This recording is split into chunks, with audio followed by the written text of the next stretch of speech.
ఇటువంటివి జరిగినప్పుడు జనాలు కూడా స్పందించి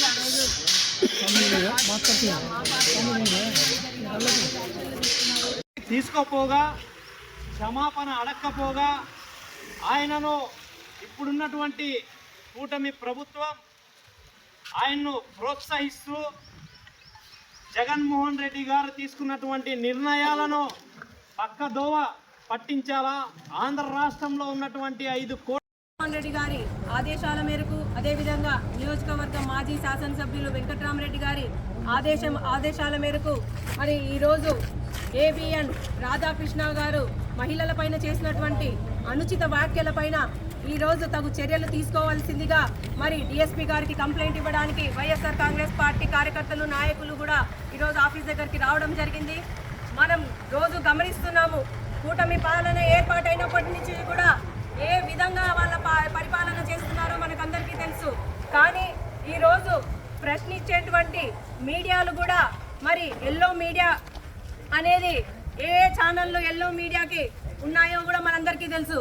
ఈరోజు మరి టీడీపీ కేవలం ఒక పార్టీకే వాళ్ళు పనిచేస్తున్నట్టుగా ఈరోజు ఏబిఎన్ రాధాకృష్ణ గారు చేసినటువంటి మహిళల పైన చేసినటువంటి అనుచిత వ్యాఖ్యల గురించి మనం తీసుకుంటే, కనీసం ఈ కూటమి పాలనలో మహిళల మాన ప్రాణాలకు ఎలాగో రక్షణ లేదు, కనీసం మహిళలకి గౌరవం కూడా ఇయ్యలేని ఒక పార్టీనే అని కూడా మేము ఈరోజు ప్రశ్నిస్తున్నాము.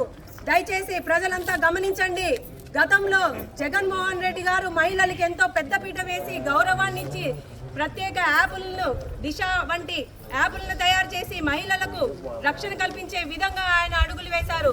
కానీ ఈ కూటమి పాలనలో మహిళల్ని ఏ విధంగా కూడా కనీసం గౌరవం కూడా ఇవ్వకుండా దూషించడము, కొట్టడము, ఇష్టానుసారంగా చేసి వాళ్ళను సరైన మార్గంలో ముందుకు తీసుకుపోయే విధంగా ఈ మీడియా ఛానల్ అన్నీ కూడా పని చేయాలి. అలాంటిది కొన్ని మీడియా ఛానళ్ళు వాళ్ళకి తొత్తులుగా మారి మరి ఆ మీడియా ఛానల్ అన్నీ కూడా అవాస్తవాలు ప్రచారం చేస్తున్నాయి.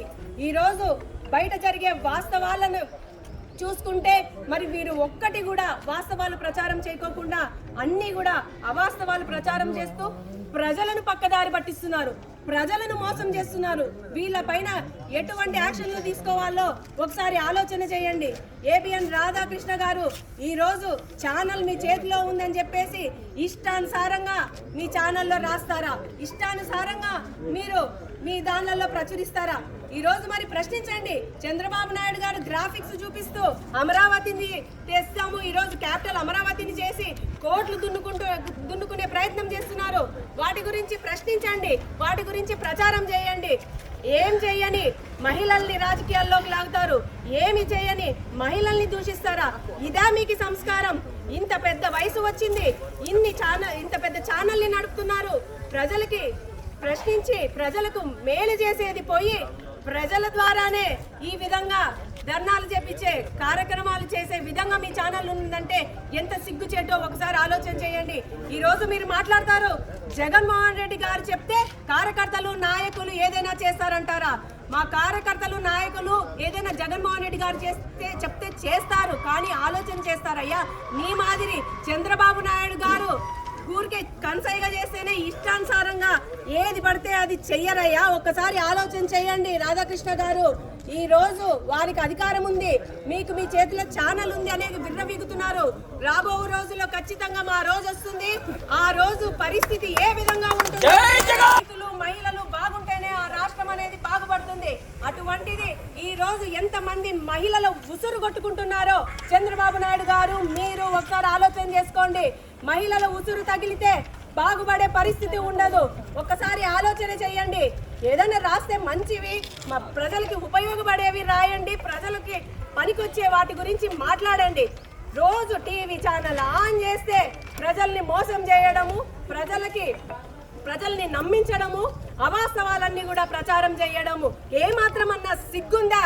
ఏబిఎన్ రాధాకృష్ణ గారు ఖచ్చితంగా ప్రజలందరికీ నేను ఒకటే విజ్ఞప్తి చేసుకుంటున్నాను, వీటన్నిటిని దయచేసి గమనించండి. రాబో రోజుల్లో వీళ్ళందరికీ మనమందరం కూడా తగిన బుద్ధి చెప్పాల్సిందే. ఎందుకంటే ఈ రోజు ఈ ఏబిఎన్ రాధాకృష్ణ గారు చేసినటువంటి వ్యాఖ్యలు కోట్ల మంది మహిళల మనోభావాలు దెబ్బతినే విధంగా ఆయన వ్యాఖ్యలు చేయడం జరిగింది. ఇవన్నీ చూస్తూ ఊరికే ఉంటారని చెప్పేసి, అధికారం ఉంది ఏదైనా చేయొచ్చు అని చెప్పేసి వాళ్ళు ఈ రోజు చేస్తున్నటువంటి చర్యలకి తగు మూల్యం త్వరలోనే చెల్లించుకుంటారు. మేము మాత్రం ఖచ్చితంగా ఒకటే డిమాండ్ చేస్తున్నాం. చంద్రబాబు నాయుడు గారు మీకు చిత్తశుద్ధి ఉంటే ఖచ్చితంగా ఈ వ్యాఖ్యలు చేసినటువంటి రాధాకృష్ణన్ గారి మీద ఖచ్చితమైన చర్యలు తీసుకొని యాక్షన్ తీసుకొని ఖచ్చితంగా మరి ఆయన్ని అరెస్ట్ చేయాలని కూడా మేము వైఎస్ఆర్ కాంగ్రెస్ పార్టీ తరఫున గట్టిగా డిమాండ్ చేస్తున్నాము. ఖచ్చితంగా ఆయన బయటకు వచ్చి మహిళలందరికీ కూడా క్షమాపణ చెప్పి తీరాలి అని చెప్పి కూడా డిమాండ్ చేస్తున్నాము. కాబట్టి మనం అంతా కూడా ఇలాంటి కార్యక్రమాలు, ఈ రోజు ఒక పెన్షన్ ఇవ్వాలంటే మేము ధర్నాలు చేస్తే పెన్షన్లు ఇస్తారు. ఈ రోజు ఏదైనా వాళ్ళు చెప్పిన మాట ప్రకారం వాళ్ళ మేనిఫెస్టోని వాళ్ళు ఇంప్లిమెంట్ చేయాలంటే కూడా మేము ధర్నాలు చేస్తే దానికి భయపడి ప్రజలంతా మా వైపు ఉన్నారు కాబట్టి భయపడి మీరు బయటికి వచ్చి ఈ రోజు ఆ పథకాన్ని అమలు చేస్తారు. ఇదేనండి మీరు పాలన చేసేది? ఈ విధంగానే మీరు ప్రజల్ని ఏ విధంగా ఆదుకుంటారు? మీ మీద నమ్మకం అనేదే పోయింది. కాబట్టి దయచేసి జనాలందరికీ కూడా ఈ ఏబిఎన్ ఛానల్ని ఎవరు కూడా వేయించుకోదండి ఇంట్లో. ఖచ్చితంగా దీన్ని బ్యాన్ చేయాలని చెప్పేసి కూడా చంద్రబాబు నాయుడు గారిని కోరుకుంటున్నాం. అదే విధంగా ఈరోజు డిఎస్పీ ఆఫీస్లో మళ్ళీ డిఎస్పీ గారికి కూడా కంప్లైంట్ ఇచ్చి మరి ఆయన మీద యాక్షన్ తీసుకోవాలని కూడా ఇక్కడికి రావడం జరిగింది. ఈ కార్యక్రమానికి పెద్ద ఎత్తున మళ్ళీ వైఎస్ఆర్ కాంగ్రెస్ పార్టీ నాయకులు కార్యకర్తలు అందరూ కూడా వచ్చి విజయవంతం చేసినందుకు ప్రతి ఒక్కరికి కూడా పేరు పేరున ధన్యవాదాలు తెలియజేసుకుంటున్నాను. ఈ అవకాశం ఇచ్చిన ప్రతి ఒక్కరికి కూడా ముఖ్యంగా మీడియా ప్రతినిధులకి ధన్యవాదాలు తెలియజేస్తూ మీ మీడియా ప్రతినిధులందరినీ కూడా ఒకటే కోరుకుంటున్నాను. ఈరోజు చిన్న చిన్న ఛానల్ వాళ్ళు ధైర్యంగా బయటికి వచ్చి వాస్తవాలను తెలియజేస్తున్నారు. కొంతమంది చాలా నిజాయితీగా పనిచేస్తున్న మీడియా ప్రతినిధులు, press and print media, electronic media వాళ్ళందరూ కూడా ఉన్నారు. వాళ్ళందరికీ కూడా నేను ప్రత్యేక ధన్యవాదాలు కృతజ్ఞతలు తెలియజేస్తున్నాను.